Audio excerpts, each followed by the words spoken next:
What does it mean when the world's most powerful country rewrites its security strategy and your region barely appears in it? Just days ago, the United States released its new national security strategy. It talks a lot about China, about power, about the Indo Pacific. But it says almost nothing about South Asia, a region of 8 countries, two nuclear armed rivals, and an Afghanistan trapped under Taliban rule, economic collapse, and global isolation. India is named, Pakistan isn't. Afghanistan is virtually erased. And that silence tells us something important. Tonight, we unpack what this strategy really means for South Asia, for power, for peace, and for people. Stay with me.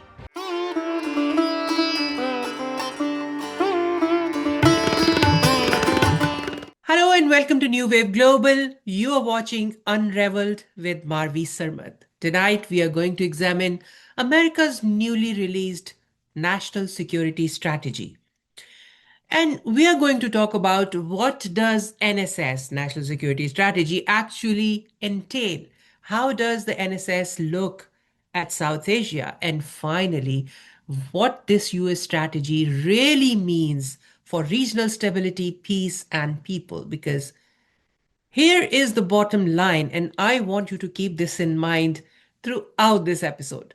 The 2025 US National Security Strategy talks a great deal about the Indo Pacific, but it says remarkably little about South Asia as a volatile nuclearized system that requires careful, sustained engagement rather than ideological shortcuts, or worse, a theater of big power rivalry. The 2025 National Security Strategy, which was released in December, basically it was finalized in November 2025, but released a month later, is unusually candid about one thing. The United States no longer wants to carry the world on its shoulders. It prioritizes. What does it prioritize? It prioritizes great power competition, especially with China. It prioritizes economic power as a strategic weapon. Economic power not as a goal, but as a strategic weapon. And transactional engagement rather than an ethical leadership. This framing may resonate um, with a domestic audience in the US, particularly with the MAGA base,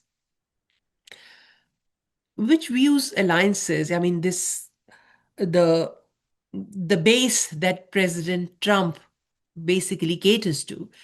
It views alliances as burdens and multilateralism as weakness. But globally, this shift has consequences because superpower status isn't just about muscle, it is about credibility, dependability, and trust. And when these things weaken, regions like South Asia become more unstable, not less. Let's start with India because the NSS explicitly elevates India as a key Indo Pacific partner. But this is where we need to move beyond comforting narratives. Much Western commentary still treats India as principled, strategically autonomous power. That idea is now largely bookish and performative. In practice, India has repeatedly adjusted its behavior under US and Western pressure. For example, on oil imports, sanctions compliance, technology rules, and defense coordination. Prime Minister Modi's government has aligned selectively with Western priorities when it suited its political or economic interests, mostly domestically focused. And India's foreign policy, far from being serenely autonomous, is often reactive and tightly managed for domestic optics. Domestic optics. More importantly, and far too often glossed over, India's democracy is backsliding at pace. Its media ecosystem is overwhelmingly captured by the ruling BJP and its ideological parent, the RSS. Opposition leaders in India face arrests, intimidation, and institutional pressure. Electoral processes are increasingly skewed through control of state institutions. Women, Muslims, Dalits, and dissenting voices, they face rising insecurity. Yet, the NSS engages India primarily as a strategic asset without grappling with these internal realities. That sends a clear message. Governance and democracy concerns are secondary if you are useful enough. And that weakens the moral coherence of US strategy across South Asia, if not the world. Now, let's talk about the May 2025 Pakistan India conflict because this is where narrative collided with reality. Despite Indian media spin, Pakistan emerged militarily credible from that confrontation when India attacked Pakistan. It violated Pakistan's borders in May 2025. Now, international reporting documented Pakistan downing multiple Indian fighter jets. India's deterrence posture took a visible hit after that conflict, that 4 day war, so to say. And Washington moved quickly to contain escalation, not out of goodwill, maybe, but out of fear of rapid nuclear escalation. And President Trump later reiterated the same publicly and said that US pressure played a role in stopping the conflict. He has said this umpteen times, now more than 60 times, maybe. Someone was counting in India, which is something India continues to deny. Now, that denial matters because it exposes a structural tension in US India relations. Washington wants leverage and acknowledgement. India wants partnership, but without external mediation or narrative intrusion. The NSS does not resolve this contradiction. It does not. It simply sidesteps it. Now, let's correct another imbalance. Much Western analysis still defaults to portraying Pakistan as a perpetual problem state. That framing is lazy and outdated. Pakistan today is militarily credible, as May 2025 demonstrated, geopolitically relevant, not isolated, and strategically engaged again, albeit quietly, by Washington. Yes, Pakistan faces serious internal political turmoil. It has serious challenges of civil military balance. It has serious challenge of democracy backsliding and human rights. Fundamental freedoms are dissenters are as much under threat as anywhere in the under the authoritarian regimes. But so does India. The difference lies not in the facts, but who is scrutinized and who is indulged. After May 2025, US Pakistan relations softened noticeably. Diplomatic engagement resumed, security channels reopened, and Pakistan's leverage increased, not because it pleaded for relevance, but because regional stability cannot be managed without it. Um, there might be a couple of other factors, but they are subject of another episode. Yet in the NSS itself, Pakistan is not mentioned at all. That absence is not neutral. It signals that Pakistan is seen as situationally useful, not structurally important. And that is a strategic misreading in my opinion, because South Asia's stability cannot be built by naming one nuclear power and writing the other out of the map. The NSS, another factor which we cannot forget is China. The NSS is deeply focused on China, and understandably so. But South Asia's relationship with China is more complex than Washington's binaries suggest. Pakistan's relationship with China is strategic, but not blind, if last 5 or so years have any story in them. India's rivalry with China is real, but carefully managed, not absolutist. Afghanistan sits under China's economic shadow largely because no Western alternative exists.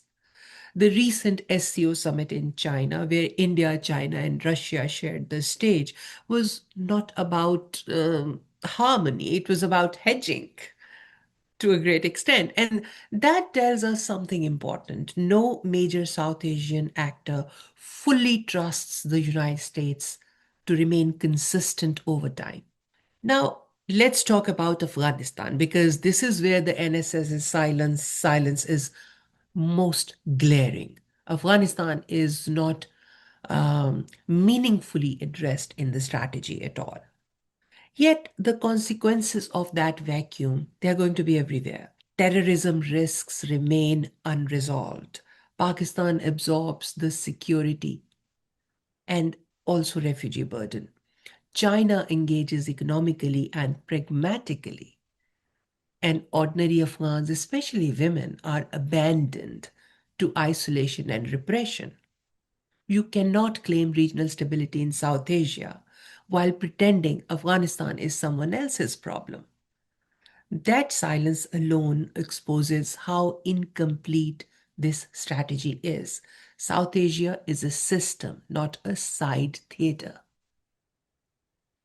Here is the core problem with how the NSS approaches South Asia. It treats the region as adjacent to China, not as a nuclearized system with its own internal logic and escalation risks. What South Asia needs is sustained crisis prevention mechanisms, regional dialogue, de escalation frameworks, and people centered security thinking. Instead, it gets alignment pressure, selective engagement, and transactional diplomacy.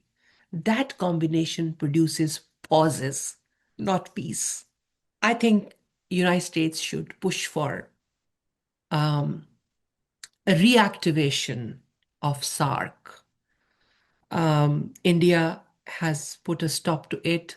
India has virtually, you know, retracted itself, ejected itself out of SARC. But I think there's a high time that all the powers of the world should push for it because that is that is one option that is win-win for everyone. This could bring stability in the region. This could engage Afghanistan constructively. This could engage two nuclear powered uh, rival nations of this region together, put them on table. And this could neutralize the threat of hedging towards China or hedging towards Russia. I mean, um, this could help rival superpowers in maintaining this region as a buffer zone, as a zone where people are the priority, not transactional diplomacy. This national security strategy may sound tough. It may reject forever wars. It may please a domestic political base in the US. But globally, many experts now warn that it risks shrinking American influence rather than expanding it because leadership is not coercion. Leadership is credibility, as I said earlier. And in South Asia, where millions live under the shadow of conflict, credibility matters more than slogans. If Washington genuinely wants stability here, it must stop elevating partners without confronting their internal realities. S- It should stop treating Pakistan as relevant only during crises. It should stop leaving Afghanistan outside the regional security frame and stop mistaking deal making for durable peace. South Asia does not need another great power experiment. It needs responsible engagement, honest assessment, and respect for people, not just power. That is the conversation we will keep having here at on New Wave Global in Unraveled. If you value independent, unscripted, people first journalism, support New Wave Global, support Unraveled because geopolitics isn't abstract, it is lived. South Asia is living it. I'm Marvi Sirmed, and this was Unraveled. Have a good one.